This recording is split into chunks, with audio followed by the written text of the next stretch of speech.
자, 이번 시간에는 이제 409쪽에 주택임대차보호법 시작할 차례입니다.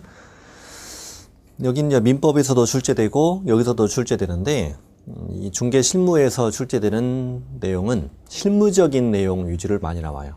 판례도 나옵니다만 판례보단 실무적인 내용이라는 건 결국 법조문 주택임대차보호법의 법조문을 출제를 많이 한다. 그쪽 위주로 진행이 될 겁니다. 일단 주임법은 언제 만들어졌냐? 1980년, 꽤 오래전에 만들어진 법이에요. 이 법의 목적이 뭐라고 되어 있냐면 저 밑에 주거용 건물의 임대차에 관하여 민법에 대한 특례를 규정함으로써 국민 주거생활 안정을 보장함을 목적으로 한다. 주거생활 안정, 이걸 목적으로 한대요. 이 법의 입법 취지는 이렇습니다. 자, 이 법이 1980년에 만들어졌다고 그랬잖아요. 그럼 이 법이 만들어지기 전에는 어땠느냐 이거죠. 만들기 전에는 자, 임대인을 을이라 합시다. 임차인 갑이라 합시다. 둘이 임대차 계약을 했다. 임대차 계약은 채권 계약에 불과합니다. 그러니까 내가 계약을 체결한 상대방에게만 이 계약의 효력을 주장할 수 있는 거죠. 그러면 처음에 2년 계약을 했어요. 집주인이 바뀌지 않는 한 2년 주장할 수 있습니다. 주장할 수 있고, 그리고 계약 기간 끝나고 나갈 때 당연히 을에게 보증금 반환 청구해서 나갈 수 있습니다. 뭐가 없어도, 대항력이 없어도, 대항력이란 게 없어도, 등기 안 했어도 을한테 주장할 수 있어요. 근데 현재 임차인은 대항력이 없다고 해요. 이 법이 아예 만들어지기 전에 대항력이 없어요. 등기도 안 해줘요. 근데 주택이 매매됐어요. 매매됐어요. 그럼 이제는 이제 주택의 양수인은 저 임차인 갑에게, 자, 다시 갑은 임차인, 이 갑은 양수인 병에게 대항할 수 있다, 없다? 없다. 이렇게 얘기하죠. 등기 안 했으니까 대항할 수 없어. 그럼 양수인이 뭐라고 하냐면 지금 처음에 2년 계약을 했는데 1년밖에 안 살았어요. 나가라고 하면 나가야 돼. 어쩔 수 없어요. 나가야 돼요. 그럼 이 갑은 누구한테 보증금 반환 청구해서 나가요? 병한테요? 아니요. 을한테요. 을한테만 청구할 수 있어요. 그래서 받아서 나가면 그나마 다행이에요. 다행인데 을이 이 나쁜 놈이 집 팔고 베트남 가버렸어. 못 받아. 야반도주. 뭐 이런 경우도 종종 있었다는 거야. 안 되겠다 싶어서 그래서 법을 만든 거죠. 그래서 임차인은 스스로 등기 없이 스스로 대항력을 취득할 수 있도록 제도를 만들자. 자, 인도 받으면 되죠. 인도. 들어가 살라는 얘기죠. 그리고 주민센터에 가서 주민등록을 하면 언제 대항력을 취득해요? 그렇죠. 다음 날 대항력을 취득한다 얘기하고 판례는 영시라고 얘기하잖아요. 이렇게 대항력을 취득했다. 그럼 주택이 뭐 됐다? 매매됐다. 양수인은 임대인의 지위를 승계한 것으로 본다. 처음에 내가 2년 계약을 했다. 나머지 2년까지 다 갑은 병에게 주장할 수 있다. 주장할 수 있고, 그다음에 보증금 반환 채무. 얘가 채권자고 얘 채무자잖아요. 보증금 반환 채무는 을한테 있다가 누구에게로? 병한테로 이전된다. 면책적 이전 이런 표현을 쓰거든요. 이 을의 보증금 반환 채무는 소멸하고 병에게 보증금 반환 채무가 주택의 소유권에 결합해서 이전된다. 그러니까 이 갑은 병에게 보증금 반환 청구할 수 있다. 이런 말인 거죠. 이게 대항력입니다. 대항력을 더 쉽게 말하면 집 팔려도 계속 눌러 살 수 있는 권리라고 생각하시면 되겠죠. 인도는 점유하란 말입니다. 그 집을 점유하라. 들어가 살아라 이 말이죠. 주민등록은 판례가 뭐라고 하냐면 임대차의 공시 방법이다 이렇게 얘기해요. 현재 등기 안 했잖아요. 등기 없이 대항력을 취득한다 이거죠. 그래서 임대차를 공시는 해줘야 되잖아요. 제3자로 하여금. 이게 무슨 말이냐. 현재 갑과 을 사이에서 이 집의 등기부를 떼보면 소유자는 을로 뜨죠. 네, 주민등록된 걸 확인해보면 갑으로 뜨죠. 이걸 통해서 뭘 알 수 있죠? 이 집에는 적어도 소유자가 아닌 자가 주민등록을 하고 살고 있다는 걸 알 수가 있죠. 소유자가 아닌 자가 주민등록을 살고 있다면 그 자는 임차인밖에 더 있겠어요? 임대차를 공시해 준다. 이 집엔 소유자가 아닌 자가 살고 있다는 걸 공시해 준다는 거죠. 그러면 아무나 그 주민센터에 가서 주민등록 저 집에 누가 돼 있느냐 열람할 수 있느냐 그건 아니지. 아무나 할 수 있는 건 아닌데 주민등록법이라는 게 있을 거 아니에요. 주민등록법에는 저 집에 누가 주민등록 살고 있는지 열람할 수 있는 자가 명시되어 있는데 대표적으로 두 가지만 아시면 돼요. 저 집에 담보물건 설정하려는 자, 은행에서 대출해 줄 때 임차인 있는 거 없는 거 확인할 수 있다고. 두 번째는 저 집이 경매돼서 저 집에 입찰을 하고자 하는 자, 경매에 입찰하고자 하는 자도 경매 정보지를 들고 가면 주민등록 열람해 줘요. 열람해 줍니다. 복사해 주기도 하고 상관없어요. 다 해줘요. 그리고 저 집에 전입신고된 자, 모든 자의 성명과 전입일자를 다 알려줘요. 그렇기 때문에 임차인 본인이 꼭 주민등록을 해야 되는 건 아니고 가족의 주민등록만 있어도 대항력은 인정된다라고 판례가 얘기하는 거죠. 그래서 그런 거예요. 임대차 공시 방법이다. 그럼 왜 다음날 대항력을 취득하느냐 이거지. 그 이유는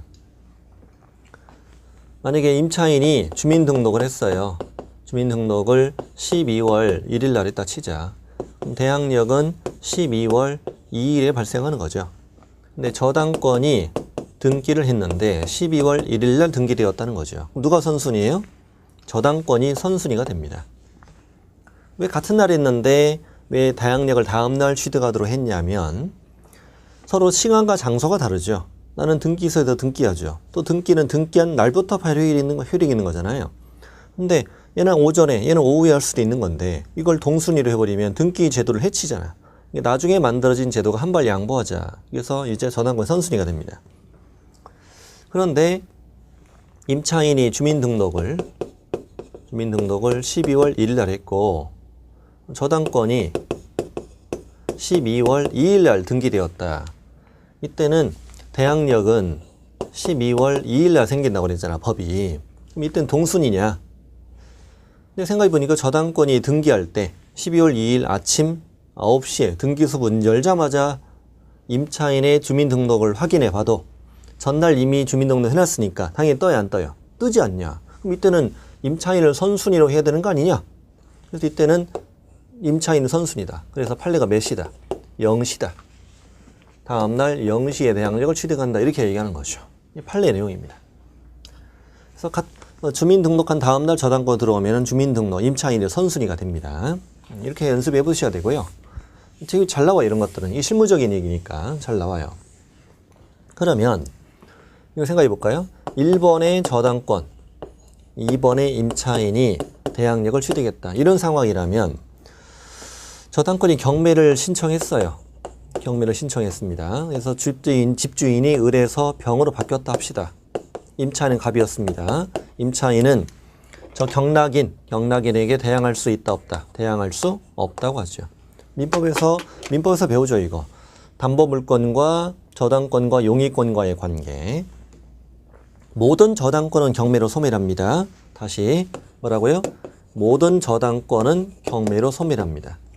이렇게 부동산에 저당권이 3개가 있다. 누가 경매를 신청했냐 이걸 따지는 게 아니에요. 이걸 따지지 않고 모든 저당권은 경매로 소멸합니다. 저당권은 우선 변제권이라는 권리를 갖고 있는데 우선 변제권이란 경매 시 후순위보다 먼저 배당받을 권리란 뜻이에요. 그리고 우선 변제권은 경매로 소멸합니다. 무슨 말이냐? 1번 저당권은 2번, 3번보다 먼저 받을 권리가 있죠. 다 받았어. 소멸. 2번 저당권은 3번 저당권자 먼저 배당받을 권리 있죠. 근데 반밖에 못 받았어. 그래도 소멸. 3번 저당권 후순위보다 먼저 배당받을 권리 있는데 하나도 못 받았어. 그래도 소멸합니다. 니들이 배당받지 못한 금액을 경락인이 인수하는 건 아니란 얘기지. 그러면 3번 저당권은 억울할까? 억울해? 여러분 억울해요? 억울하면 안 돼요. 왜? 누가 3순위 빌려주래요? 누가 빌려주랬어? 어차피 못 받을 거 뻔히 알 텐데. 도대체 왜 빌려준 거야? 이것도 한번 생각해 봅시다, 오늘 우리. 여러분, 1번 저당권 설정하러 어디 갑니까? 어디? 은행 가죠. 은행. 은행에 가는 이유는 이자가 싸니까. 그 대신 은행은 1순위 아니면 안 해줍니다. 은행은 1순위를 원해요. 근데 나는 싼 이자를 원해요. 그러니까 그렇게 이해관계가 맞는 거죠. 그럼 1번 저당권 설정했어. 근데 대출 더 받고 싶어. 그럼 어디 가야 돼? 이 금융권에 가야죠. 저축은행 가야 돼요. 이자는 따블이야. 근데 은행은, 그 저축은행은 내가 2순위 저당권 설정하면 배당 경매 시 내가 다 못 받을 거라는 걸 예상할 수 있었을 텐데 왜 대출해 줬을까? 왜? 단순히 이자를 많이 받을 목적으로만? 아니죠. 그 목적이기도 하지만 저자가 나한테 1번으로 오지 않죠. 서로 이해관계가 맞는 거야, 이게. 나는 2번도 해줄게. 그 대신 네 위험담이 있으니까 이자는 따블이야. 이렇게 되는 거죠. 다음 3번 저당권 설정하러 어디로 가야 되죠? 음지로 가야지. 음지. 사채로 가야 되죠. 이자는 따따블입니다. 근데 사채는 왜 3순위 저당권 해줍니까? 이자를 많이 받을 목적이기도 하지만 나한테 1번, 2번으로 안 오거든요. 서로 이렇게 이해관계가 맞는 거예요. 모든 저당권은 소멸합니다. 그리고 선순위를 우선해야 되니까 다 받습니다. 다 받고 소멸, 못 받아도 소멸, 하나 못 받아도 다 소멸하는 거죠. 그래서 모든 저당권을 소멸한다는 건 이렇게 이해하시면 돼. 자, 그러면 모든 저당권 소멸한다고 그랬죠? 근데 임차권, 용의권은 그렇지 않아요. 용의권은 선순위 잠보권이 있으면 소멸합니다. 왜냐하면 이 보증금이 인수되면, 이 보증금이 얘한테 인수된다면 이 집을 싸게 입찰하죠. 이 집을 싸게 입찰하면 집이 싸게 팔려. 싸게 팔리면 선순위 저당권이 회수가 다 안 될 수 있죠.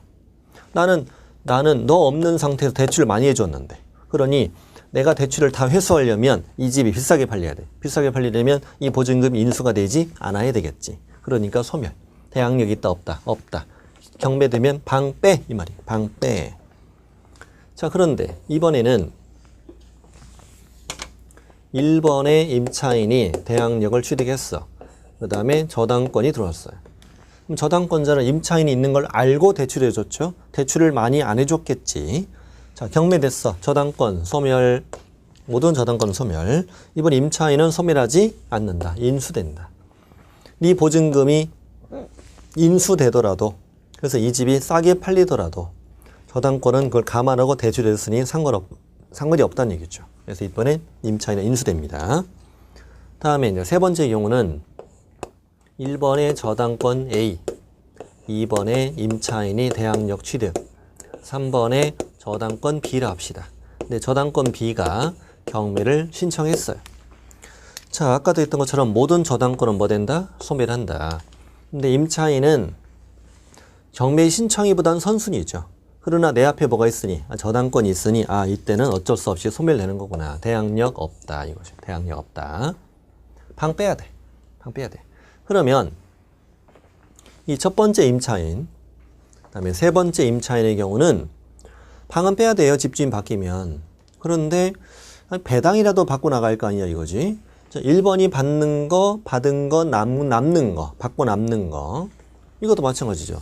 얘가 받고 남는 거 좀 배당을 받을 수 있어야 되지 않냐 이거야. 예. 근데 현재 임차인은 뭐가 없어요? 우선 변제권이란 게 없어요. 우선 변제권이라는 것이 없다 이거야. 우선 변제권을 우리 확정일자 찍어야 된다고 그러잖아요. 근데 처음에 주임법이 만들어질 때, 이 법이 처음 만들어질 땐 우선 변제권이라는 권리는 없었어요. 이 권리가 없었어요. 그래서 확정일자 제도가 처음부터 있었던 게 아니에요. 그러니까 없었다면은 임차인의 경우는 우선 변제권이 없어요. 그러니까 후순위보다 먼저 배당받을 권리 자체가 없어요. 일반 채권자에 불과해 그냥. 보니까 그래요. 확정일자 받은 계약서 확정일자도 안 받았단 말이지. 이거는 그냥 저 임대인과 임차인과의 작성한 채권 계약서에 불과한 거고 그냥 차용증에 불과한 거죠. 이건 공신력이 없거든요. 배당 못 받아요. 못 받아요. 1번 받고 남는 게 있어도 안 줘요. 이 경우도 마찬가지야. 1번 받고 3번 받고 없어요. 못 받아요. 그러다 보니까 안 되겠다. 임차인을 좀 더 보호해야 되지 않겠냐. 그래서 1989년에 확정일자 제도를 두주임법이 도입을 해요. 그래서 우선 변제권을 인정하자.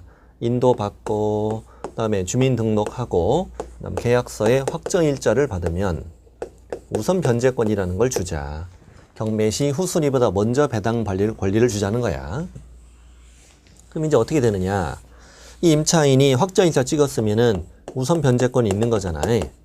이때 임차인을 뭐라고 부르냐면 대항력은 없고 우선 변제권이 있는 자라고 불러요. 그러니까 경매돼서 집주인 바뀌면 방은 빼야 돼.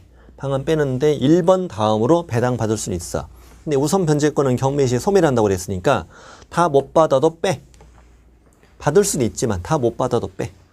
자, 임차인도 마찬가지예요. 이자도 대항력은 있고 없고, 대항력은 없는데 뭐가 있는 자, 우선 변제권이 있는 자.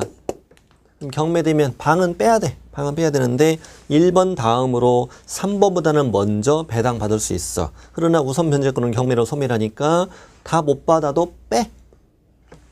자, 그러면 이 첫 번째 임차인의 경우는 대항력과 우선 변제권을 모두 가진 자라고 그래. 대항력과 우선 변제권을 모두 가진 자. 이 자는 둘 중에 하나를 선택할 수 있어. 대항력을 선택할 수도 있고 우선 변제권을 선택할 수도 있고.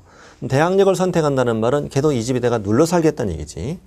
그럼 배당 요구를 안 하면 그냥 대항력을 자동으로 선택한 거예요. 그렇게 되면 이 보증금은 전액 다 경락일에게 인수가 돼. 근데 내가 우선 변제권을 선택했다는 것은 배당 요구를 한다는 얘기야.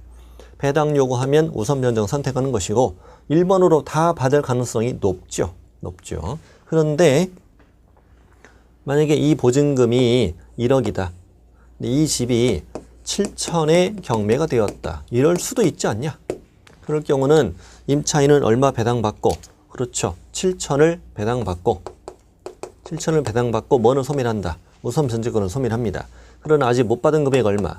3천만 원에 기해서는 대항력이 인정됩니다. 1번으로 1순위로 주민등록을 하고 있으면요.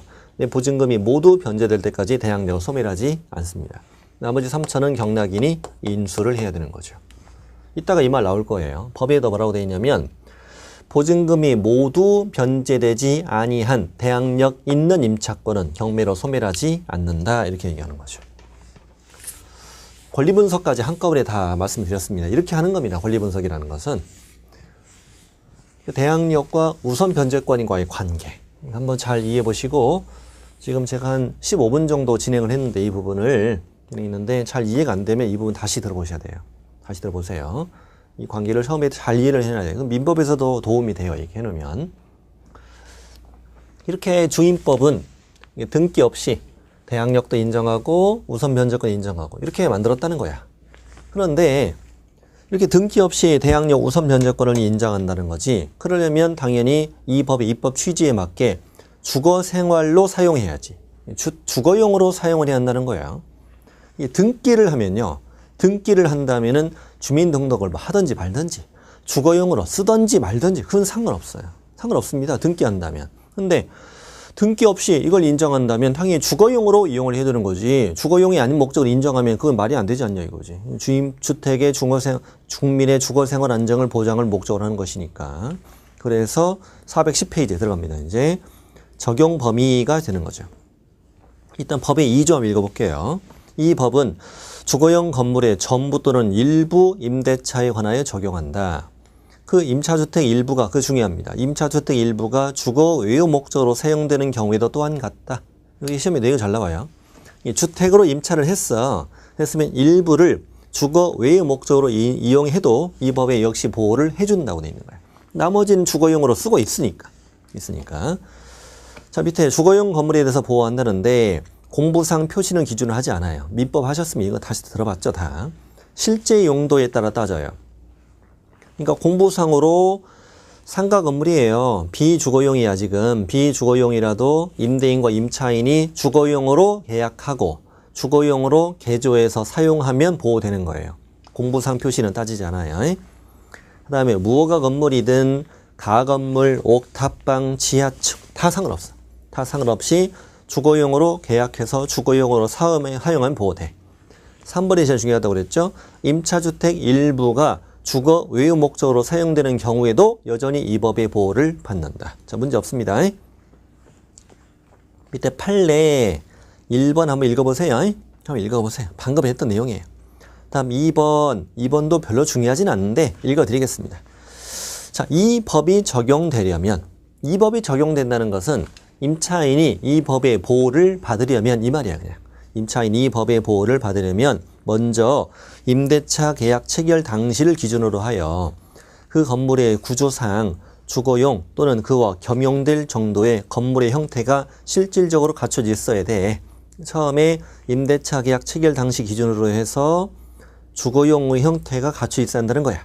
자, 그런데 만일 그 계약 체결 당시에는 주거용 건물 부분이 존재하지 않았어요.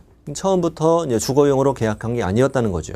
근데 그 후 임차인이 임의로 주거용으로 개조했어요. 그렇다면 그 임대인이 그 개조를 승낙했다는 등의 사정이 없다면 임차인은 법의 보호를 받을 수 없어요. 더 쉽게 말하면요. 처음부터 주거용으로 계약한 게 아니죠. 주거용으로 쓰지도 않았죠. 근데 임의로 임대인 승낙 없이 동의 없이 내 마음대로 임의적으로 주거용으로 썼다면 당연히 보호가 안 된다는 그런 말이죠. 뭐 당연한 거 아니겠어요? 자, 외국인. 1번, 2번 판례인데 최근 판례니까 좀 잘 익혀두십시오. 읽고만 가면 다 이해됩니다. 자, 외국인 또는 외국 국적 동포가 출입국 관리법, 재외등포법에 따라서 외국인 등록, 체류지 변경 신고, 국내 거소 신고, 거소 이전 신고 이런 것들이 있나 봐요. 이런 거는 뭐 그냥 그런 것부터 하시고 이런 걸 했다면 주민법상 그 주민등록과 동일한 법적 효과가 인정된다. 그때도 대항력 인정하겠다. 동그라미 2번. 대항력의 취득 요건인 주민등록은 임차인 본인뿐만 아니라 배우자나 자녀 등 가족의 주민등록을 포함한다. 라는 아까 말씀드린 거 있죠. 이따가 또 나올 거예요, 이게. 포함되는데 이 법리는 재외동포법에 의한 재외국민이 임차인인 경우에도 똑같이 적용된다. 인정하겠다. 자, 됐어. 자, 오른쪽에 법인. 동그라미 1번. 별로 중요하지는 않은 말이에요. 동그라미 1번은. 아래 박스 안에 규정된 법인 외의 법인이 임차인인 경우에는 그 법인의 소속 직원이 주민등록하고 살고 있더라도 이 법의 보호를 받을 수가 없어요. 원칙적으로 아래 열거된 법인 말고는 어떤 법인이 임대차 계약을 했어요. 그렇다면 그 임차인이 법인이죠. 임차인이 법인이야. 근데 법인은 주민등록을 못 하잖아. 자연인이 아니니까. 그러니 당연히 그 주민등록은 법인의 주민등록이 아니잖아. 이게 대항력이 없다는 거죠. 그랬었어요, 이게. 그랬었다가 최근 10년 정도 범위 안에서 대항력을 취득할 수 있는 법인을 법에다 규정한 거예요. 이런 건 따로 법으로 보호할 필요가 있다라고 한 거죠. 아래 열거된 법인 외에는 대항력을 취득할 수 없어, 법인은요. 그래서 박스. 한국토지주택공사, 또 지방공기업법에 따라 주택사업 목적으로 설립된 지방공사. 한국토지주택공사, 지방공사인데 지방공사는 앞에도 다 써줘요. 지방공기업법에 따라 주택사업을 목적으로 설립된 지방공사. 토지주택공사와 지방공사가 주택도시기금으로 저소득층 무주택자를 위해서 주택을 임차했다는 거예요. 그리고 그들이 선정한 입주자가 주민등록을 마쳤다는 거야. 그러면 그 토지주택공사와 지방공사가 대항력을 취득하는 거예요. 그 입주자가 취득하는 게 아니에요. 현재 임차인이 대항력을 취득하는 거잖아. 그 임차인이 토지주택공사와 지방공사지요. 그 법인이 대항력을 취득하는 거야. 자, 니은은 중소기업. 중소기업인 법인이 직원의 주거용으로 임차했고 그 직원이 인도받고 주민등록 마쳤다. 그럼 그 중소기업이 대항력을 취득하는 거예요. 근데 이어지는 말 잘 알아야 돼요. 임대차 끝나기 전에 직원이 변경되었어요. 변경되었는데 새로운 직원이 인도받고 주민등록 마쳤잖아요. 이때 다음날 새로운 대항력이 생겨요. 다음날 새로운 대항력이지 기존의 대항력이 유지되는 건 아니다 라고 명시한 거예요. 사람들이 헷갈릴까봐 이해를 못할 그렇게 헷갈릴까봐. 그래서 이게 뭐냐면은 현재 법인은 중소기업인 법인은 변함이 없잖아요. 직업만 바뀌었잖아 지금. 그러다 보니까 기존의 대항력이 계속 유지될 거라고 상당히 착각할 수 있는 거지. 그래서 아니다. 직원이 바뀌었고 새로 주민등록하면 대항력이 새로 발생한다. 유지되는 게 아니다 이거야. 일시 사용임이 명백하면 적용되지 않는다. 시험에 되게 잘 나와요. 쉬운 말이지만 그 여관방에서 달방 같은 거 쓰는 거 있잖아요. 이런 건 적용이 안 된다. 미등기 전세 이것도 시험에 잘 나와요. 다 실무적인 얘기니까. 등기를 하지 않았는데 전세 계약을 했다. 현재 이 법은요. 임대차 보호법이잖아요. 임대차. 근데 계약서가 전세 계약서예요. 전세 계약서. 근데 전세권 등기는 안 했다는 거예요. 이 전세 계약서도 보호하겠다. 이 말이에요. 전세금을 보증금으로 해서 보호하겠다. 그 다음에 이 법에 위반된 약정으로 임차인에 불리한 건 효력이 없다. 예를 들어서 증액은 한 번 계약하고 1년 있다가 증액 청구되는데 보증금 차임 증액할 수 있는데 5%까지만 되거든요. 20분의 1, 5%까지만 되는데 예를 들어서 1년 있다가 임대인이 100% 차임을 증액할 수 있다라고 약정했다는 거야. 그건 무효야. 그런 건 무효. 효력이 없다는 거야. 자, 대항력이 인정되려면 당연히 임대차 계약은 유효해야 됩니다. 그런데 그 말 중요합니다. 임대차 계약의 주된 목적이 채권 회수였다면 대항력이 인정되지 않습니다. 무슨 말이냐? 동그라미 2번. 채권자가 있고 채무자가 있어요. 일단 돈 빌려줬어요. 돈 빌려줬는데 이자가 차용증밖에 안 쓰면은 이거 나중에 불안하잖아. 뭐 받기도 어렵고. 그래서 그 빌려준 채권을 뭘로 돌려서 보증금으로 돌려서 채무자와 채무자 소유 주택에 대해서 임대차 계약을 체결했다는 거야. 그리고 다음 페이지. 전입신고도 마쳤어. 그리고 거주도 했어. 그러니까 대항력을 취득한 외관을 갖추었어 지금. 그런데 그 임대차 계약의 주된 목적은 채권의 수가 주된 목적이 아니었고 실질적으로는 채권의 수가 주된 목적이었다면 이 법에 임차인에게 대항력을 부여할 수 없다 이거야. 왜냐하면 이 법의 입법 취지가 뭐라고요? 국민의 주거생활 안정을 보장함을 목적으로 한다는 것이지. 그러니까 1순위로 대항력 또 우선 변제권 취득해 버리면 1순위 저당권이나 마찬가지가 돼버리니까 이렇게 채권에서 주된 목적일 경우는 보호하면 안 되겠다 이런 얘기지. 그런데 3번. 기존의 채권을 보증금으로 전환해서 임대차 계약을 체결했다. 그 사정만으로 대항력을 갖지 못한다고 볼 수는 없다. 왜냐하면 어차피 임대차 계약도 채권 채무 계약이거든요. 이자가 돈 빌려달래. 그래서 친구가 돈 빌려줬지. 돈 빌려줬는데 마침 이 친구는 전셋집을 구하고 있었다는 거야. 마침 목적이 딱 맞잖아. 그러면 야 내가 돈 빌려줄 테니까 내가 네 집에 임대차 계약을 하자. 그리고 나는 여기를 완전히 주거용으로 내 온전한 주거용으로 사용했다는 거지. 그 자체만으로 무효를 볼 수는 없지 않냐. 이건 인정하겠다. 아무튼 문제 풀 때 그냥 채권에서 주된 목적 그러면 대항력 없다 이렇게 문제 푸시면 돼요. 자, 대항력 발생. 인도받고 주민등록하면 다음 날부터 제3자에 대해 효력이 생겨요. 자, 그리고 동그라미 1번 읽어보세요. 동그라미 2번 대항력 발생 시기는 다음 날이잖아요. 다음 날인데 판례는 0시다. 다음 날 0시다. 그래서 1월 15일 주민등록했어. 그러면 1월 16일 0시 대항력을 취득해. 그러니 1월 15일 저당권 들어오면 저당권이 선순위다. 이런 말이 중요하다고 시험에서. 그 다음에 3번 양수인은 임대인 집에 승계한 것으로 본다. 좋아요. 그래서 세 번째 줄 임차인은 이 기간 만료되고 양수인에게 보증금 반환 청구할 수 있다. 그러나 양도인의 보증금 반환 채무는 소멸하므로 종전 소유자에게 보증금 반환 청구할 수는 없다. 이자가 양도인이잖아. 양도인.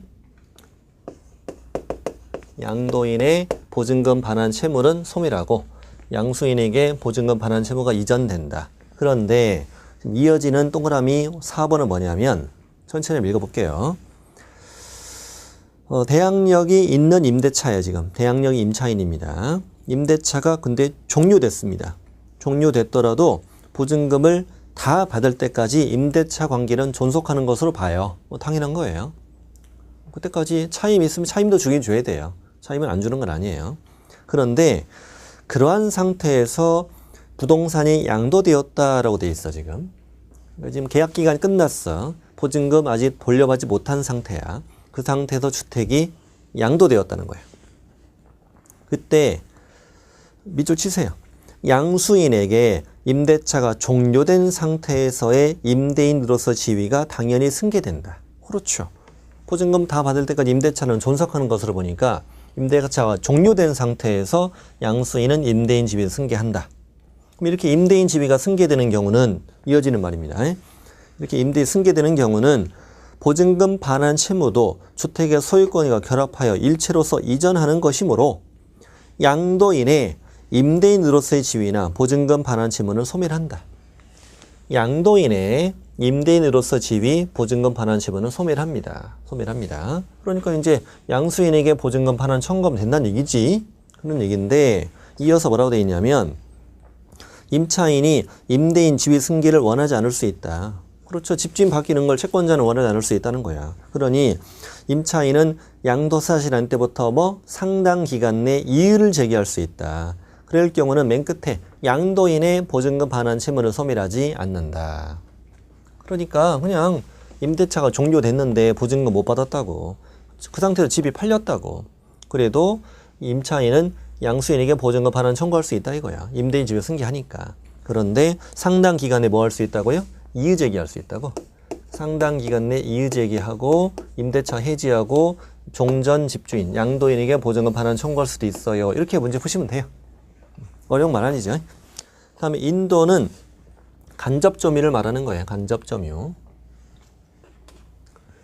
간접점유를 말하는 건데 여기서 말하는 건 이제 임차인의 직접 점유하면 직접 점유인 거고요. 간접 점유인 경우에도 뭘 인정하겠다. 대항력을 인정하겠다는 건데 간접 점유라는 건 전차인이 살고 있는 거죠. 전차인을 A로 합시다. 둘이 이제 전대차 계약을 체결하고 당연히 임대인의 동의가 있었죠.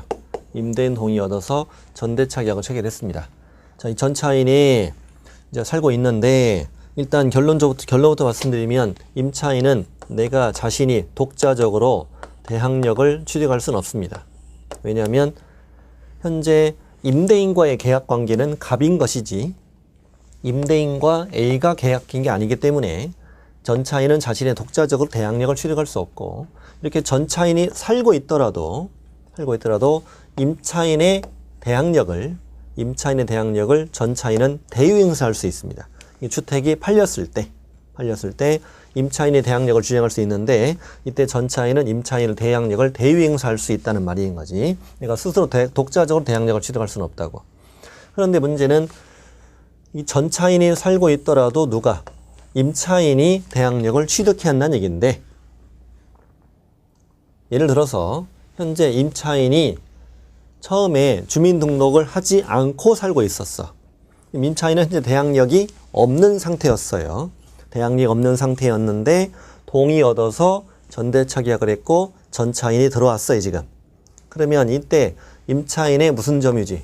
간접점유죠. 간접점유고 전차인의 뭐가 들어오면 전차인의 주민등록이 들어오면 다음날 임차인이 대항력을 취득합니다.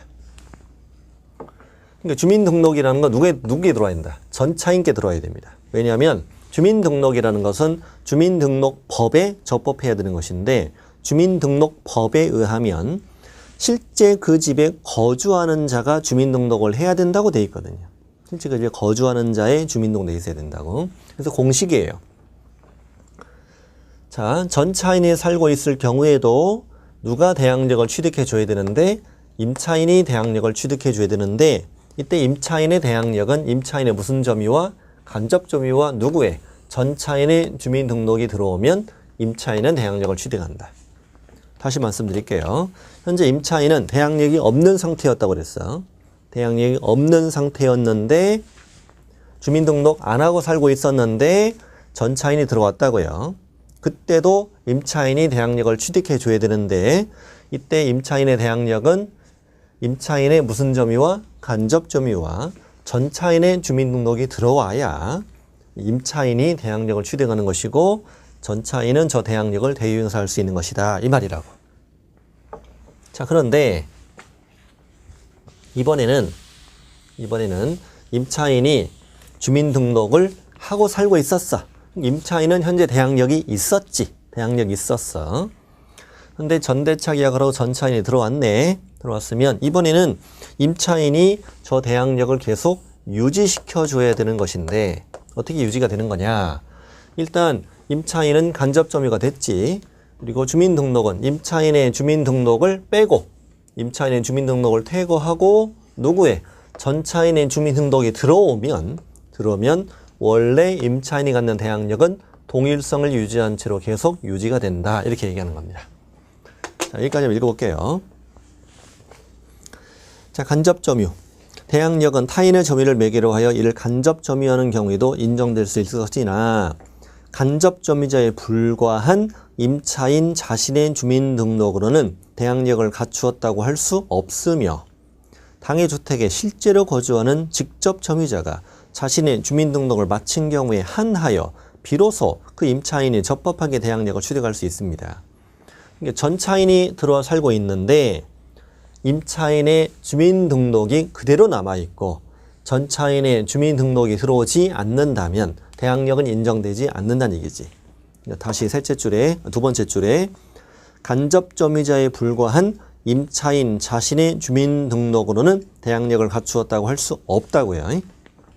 자, 이번 동그라미 2번. 이번에는 대항력을 갖춘 임차인이죠, 일단. 대항력을 갖고 있는 임차인인데 동의 얻어 임차권을 양도 또는 전대를 했대요. 그리고 양수인 전차인에게 점유는 승계되었고 또 주민등록이 단절된 것으로 볼 수 없을 정도 기간 내내 양수인 전차인의 주민등록이 들어왔다는 거야. 들어왔다면 원래 임차인이 갖는 임차권의 대항력은 소멸되지 아니하고 동일성을 유지한 채로 계속 존속한다고 봐야 합니다. 이 말입니다. 어려운 거 아니죠, 이거는? 읽으면서 이해됩니다. 그래서 만약에 이 집이 나중에 경매됐다. 경매됐을 때 임차권 양수인은 그 임차인의 우선 변제권을 본인이 그냥 행사할 수 있고 전차인은 그 임차인이 갖는 우선 변제권을 대행사할 수 있다. 우선 변제권 행사라는 말은 배당요구 한다는 얘기야. 배당요구. 우선 변제권 행사는 배당요구라고 읽으면 돼요. 임차인 양수인은 본인이 배당요구하면 되고 그리고 전차인은 임차인의 배당요구를 대위행사한다는 거야. 그래서 배당받고 넘겨봐 이렇게 한다는 거죠. 자, 인도가 조금 어려운 부분이었어요. 그 다음에 주민등록 합시다. 동그라미 1번은 임대차 공시 방법이라는 얘기입니다. 그러면 이거 동그라미 2번부터 볼게요. 쉬운데 되게 잘 나와 시험에는. 주택의 인도와 주민등록이라는 대항 요건은 대항력을 취득할 때만 구비하면 족한 것이 아니라 대항력을 유지하기 위해서도 계속 존속하고 있어야 된다. 도중에 빼면 안 된다 이 말이죠. 그래서 이어집니다. 3번. 임차인의 대항력을 취득했어. 근데 가족과 함께 일시적이나마 다른 곳으로 주민등록을 이전해 버렸다는 거야. 그리고 재전입했어요. 그러면 원래 대항력을 소멸하고 전입할 때부터 동일성 없는 새로운 대항력이 생긴다. 그러니까 잠시라도 빼면 안 된다는 얘기죠. 갑니다. 뒤로. 이번엔 4번은 자, 대항력을 갖고 있는 임차인입니다. 대항력 갖춘 임차인인데 가족의 주민등록은 그대로 두고 임차인만 주민등록 옮겼다면 상관없다 이거지. 상관없다. 인정된다 대항력. 5번은 뭐냐면 주민등록이 임차인의 의사에 의하지 아니하고 제3자에 의하여 임의로 이전되었다라고 돼 있는데 집주인이 은행 대출을 받으려면요 1번 임차인이 있으면 안 되잖아요. 그래서 1번 임차인은 몰래 빼버린 거야. 주민등록을 빼버리고 그리고 대출 받고 임차인의 이 주민등록을 다시 2번으로 넣는 거죠. 어떻게 그게 가능하냐고요? 저도 몰라요. 그렇게 했대잖아요. 그렇게 했대잖아요. 그런데 그 주민등록이 잘못 이전된 데 대하여 임차인에게 책임을 물을 만한 사유가 없어. 전혀 잘못이 없다는 거죠. 그렇다면 그 대항력은 계속 유지가 된다. 이 말입니다. 어떻게 주민등록 옮겼을까? 제가 수년에 걸쳐서 제가 내린 결론은 집주인이 동사무소 직원이다. 라고 그냥 추정합니다. 아니 동장이던가. 자 됐고 다가구 다세대 갑시다. 다가구 단독주택. 다가구는 단독주택이잖아요. 그러니 이것은 단독주택이기 때문에 집원 외에 호수까지 주민등록을 해야 되는 것은 아니고 그러니까 집원만 정확히 주민등록 들어가면 대항력이 있다는 얘기지 뭐. 다 아는 얘기잖아 우리. 근데 이어서 집원을 정확히 기재했는데 호수를 잘못 기재했어. 그래도 대항력 인정된다. 단독주택이니까. 그리고 심지어 임차인이 같은 건물 내에서 이사하면서 호수를 변경한 전입신고를 다시 했어도 원래 전입신고가 유효한 공시방법이 된다. 집원은 변함이 없으니까 이 말이에요. 아 다가구는 이렇구나. 근데 이번에 2번 다세대는 공동주택이잖아요. 그러니 동호수 없이 집원으로만 주민등록했다면 이때는 유효한 공시방법을 갖추었다고 볼 수 없다. 여러분 그 부분을 해석하는 방법은요. 임대차의 유효한 공시 방법을 갖추었다고 볼 수 없다. 여기 아까 주민등록 임대차 공시 방법이라고 그랬잖아요. 그러니까 대항력이 없다는 말을 판사님은 그렇게 씁니다. 대항력 없다는 말을 뭐라고 한다고요? 유효한 공시 방법을 갖추었다고 볼 수 없다. 이렇게 표현한다고요. 3번 되게 중요해요. 원래 임차인은 다가구 단독주택에 살고 있었어요. 다가구 단독주택에 거주하면서 집원까지 주민등록해서 살고 있었어. 근데 나중에 이 다가구 단독주택이 다세대 주택으로 변경이 된 거예요. 공부상 변경이 된 거죠. 그랬을 때 이미 취득한 대항력을 상실하는 건 아니다 이렇게 얘기합니다. 왜 그러냐면요. 등기부 때 보면은 등기부에 이게 다가구였다가 다세대로 바뀌었다는 사실을 확인할 수 있습니다. 날짜도 나옵니다. 이게 날짜도 나옵니다.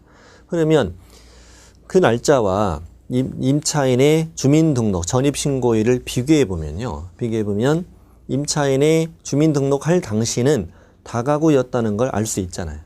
그러니까 인정하겠다는 거예요. 대항력 인정하겠다. 자, 공무원의 착오 1번, 2번 시험에 다 잘 나와요. 1번은 임차인이 전입신고를 올바르게 하였어. 이건 뭐 이런 사건이에요. 안양시에서 있었는데 안양동 545에 2번지라고 전입신고서를 냈어요. 똑바로 잘 냈어. 근데 공무원이 술이 들깼나 봐요. 눈이 어리어리 해가지고 545에 5번지라고 잘못 입력을 해보니까 공무원이. 이때 임차인 잘못 있다 없다? 없지 않냐. 그럼 대항력 있다 없다? 대항력 있는 거죠. 대항력이 있다. 공무원의 착오로 주민등록을 틀리게 기재했다. 근데 올바르게 전입신고를 했기 때문에 대항력은 있다. 근데 2번은 밑에 주의를 먼저 보세요. 주민등록의 신고는 공법적인 효력을 갖는 것이라서 행정청에 도달했을 때 효력이 있는 것이 아니라 행정청이 수리까지 했을 때 효력이 발생한다 이 말이야. 효력 발생 시기는 도달 시가 아니라 수리 시라는 걸 잘 알아야 됩니다.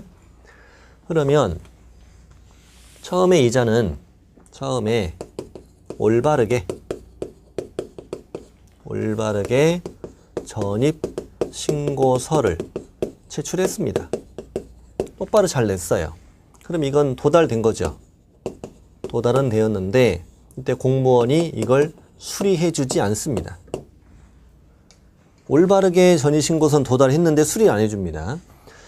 이 주택에 깔린 대지가 분할이 됐거든요. 분할이 되어서 지번이 바뀌었어요.